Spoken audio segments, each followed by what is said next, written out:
What's up, Mark? We just How's it like to going? talk about non-consensus things like taxes in the middle of the summer rather than tax season. Just another example of how early we like to be here at C Club.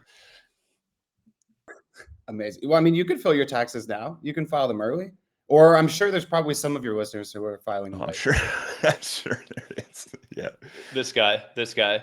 Uh, Nice. So, Mark, you're an investor at Haun Ventures, backing founders building the next generation of crypto native applications. So, yeah, I want to start off. So, you've been building in Ethereum since I think 2016. Was really a consensus. Built one of the first smart contract protocols that hit $1 million in TVL, which is sick. And I kind of feel like a bunch of the early ETH people are like disillusioned with the state of crypto today, or like think nothing interesting is getting built anymore. So I'm curious to get your like high level take on the state of things today. Like, are you excited for the future of crypto?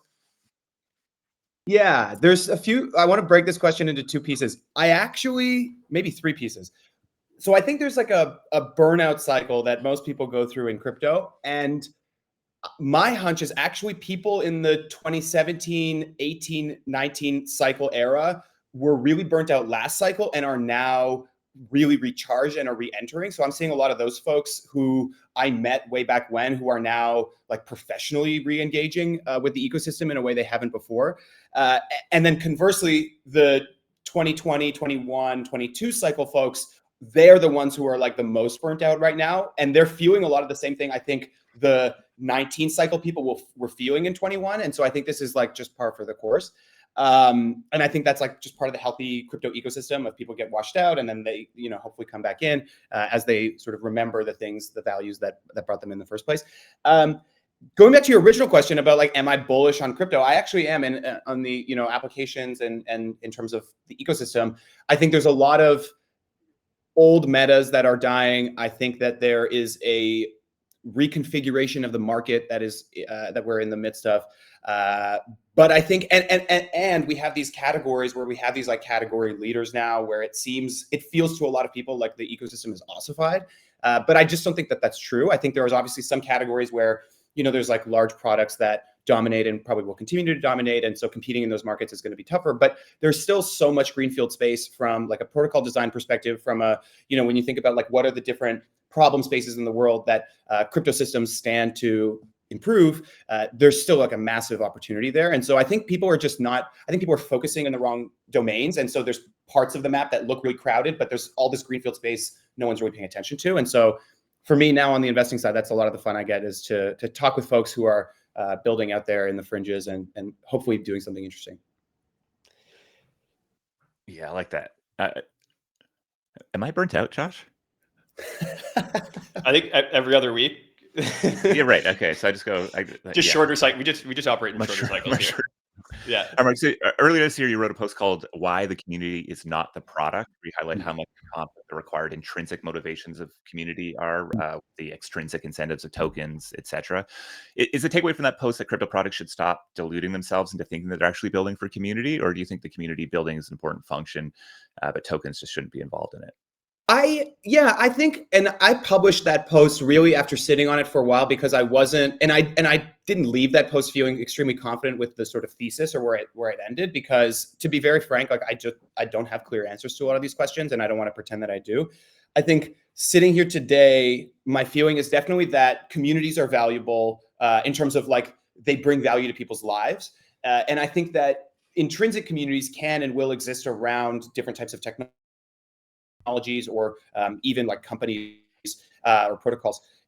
And so my argument is mainly that like that thing, this like naturally occurring thing that is closer to like a flower, you can't try to hammer into it and build with it, right? Or use it as like a foundation in your house. It's like sort of something different. And so you have the house and then you have your garden in the backyard, and both of these things like complement each other really beautifully. And so that would be kind of how I would think about a token-oriented organization or ecosystem being the house, and then this garden being this other thing that is really beautiful, but can be like wild and can kind of grow on its own terms and doesn't have to be either co-opted by the specific goals of the organization or like controlled by the incentives that the organization is like imbuing into that community. I think the best communities are ones that form naturally, and I think that was kind of the the core point. So I got to get your take on InfoFi right now, because it feels like that is like the thing that's running directly at this, right? The idea that we can create some incentives for people to go talk about it, and then there's this sort of patina of community, right? A lot of people writing, a lot of likes on tweets, etc.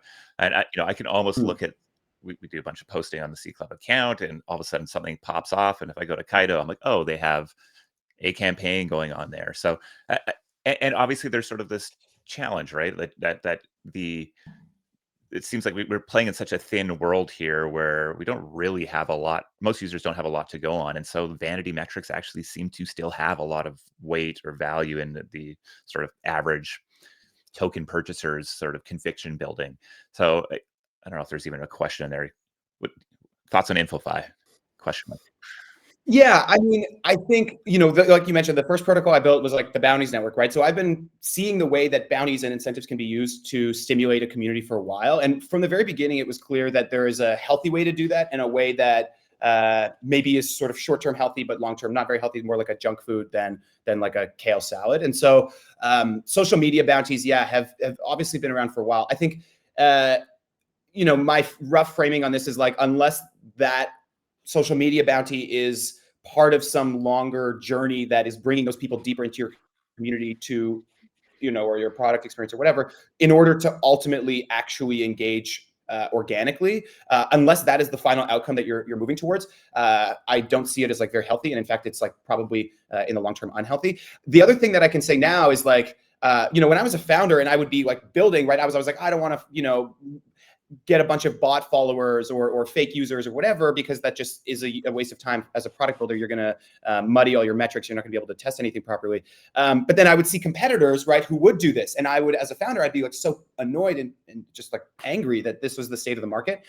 And now on the venture side, especially in like 2025, right, the market's maturing substantially. And I think people are just much more aware about the state of the ecosystem now. I made a joke on Twitter the other day that like when I see a new Twitter protocol, or a new protocol on Twitter where they have like 500K followers and hundreds of thousands of users, and I have no mutuals with them. And the joke I made is like, it might as well be 500 CCs. And it's like, that is true. Like most people see these things and are like, oh, this is not natural. This is not organic. And like, in O of one time, anybody with like any kind of experience in the ecosystem can tell. And as the ecosystem matures, and people think about crypto crossing the chasm to like more institutional purchasers, or even people who are kind of retail traders but who are just like more sophisticated, they're not idiots. And so I think there's a lot of these, when I say these like old metas are dying, this is kind of a lot of what I'm talking about, where people's entire marketing strategies are oriented around farming engagement in this way. And that might have worked like a year or two ago when they completed those fundraisers and wrote those plans.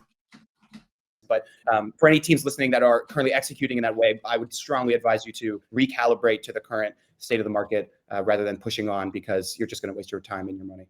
I mean, I think it's like paid acquisition versus organic acquisition and just like, web 2, right? It's like, if you're like, what you want to see in paid acquisition, obviously, is that, the payback period is, the LTV is higher than the payback period. And you want to ultimately see like a halo effect, right? When I spend more, I see more organic usage. I think the challenge with InfoFi, a lot of the stuff we see in crypto, is it's done in the absence of like any retention or real business or like way to pull people in. So you just kind of see this, like, it's just empty vanity metrics leading to nowhere. Exactly. And I think increasingly retention is one of the primary, metrics that I look at. And I think in general, people look for is, if you have TVL, right, or deposits, how sticky are those deposits, right? Or are they just sort of mercenary, coming in for the short term?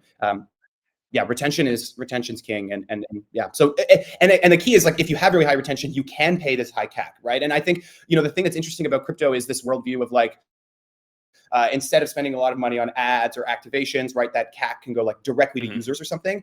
I think that hypothesis is still being kind of played out in terms of how does this actually function on the ground, and does it work? But I do have hope that there are interesting models around, giving value back to users directly, rather than to like large advertising companies that intermediate that relationship. Yeah, and I think, Josh, the example of paid acquisition is a bit different, because I mean, it would be like paid acquisition to get followers or fans or subscribers, as opposed to paid acquisition to get transacting users. And I think the issue is you can go in, like, there's a net negative at some point if you're unable to sustain some sense of organic growth. And it's like the 500,000 Twitter followers type of thing. If I scroll down and I see you get 700 views on each of your posts, like there's just no way you're getting that trust back from me. And yet maybe there was a window there where you were actually getting a ton of views on it because there was that attention there. So I think it's a lot more insidious than maybe a paid campaign in Web2 would be, because of the importance of trust, of social capital, and the value of these sort of things, and how easy it is ultimately to suss out the truth from the I think loser. maybe like the Quest platforms are a better comp to like paid ads than InfoFi. Yeah. But they love to just say, well, make sure you follow us on Twitter first before you go do it. And I think that is just a cardinal sin. True. So Mark, you wrote another piece called "The Token is the Product," which I really liked because of how provocative it was, but also how I think true it was to the state of the industry. So you wrote it a year ago and really argued that tokens are actually are more strategically important than the software product itself, and teams typically undervalue token GTM and attention and like kind of longer term attention generating strategies on their token. So I'm curious if you've updated your thinking on this now that we kind of are drowning in subsystem-less tokens, especially within like this internet capital markets meta, or like, the high float, low FDV kind of infra stuff. Yeah. Maybe I got that back. I flipped that around, but yeah, anyways, curious if you've updated your thinking or if it still holds true. It generally holds true. I mean, I think the context that I wrote that post in was, that I had been like a product builder my whole life. Obviously, I'd cross paths with you folks, and in general, this kind of corner of the crypto ecosystem was so averse to the idea of selling your token, right? And just like the act that and the series of activities it takes to like get your token sold, right, and marketed to people. I think people often underestimate the amount of work that happens behind the scenes in traditional capital markets, or even in crypto markets, to actually just circulate information about tokens and why they're interesting and why they're valuable, why they have a future. And so my original sort of aha moment was, okay, instead of just viewing this as the kind of thing that Justin Sun does and these kind of like random body scammy crypto protocols, that this is actually a core ingredient to any successful crypto protocol, like the well-functioning ones, the healthy ones.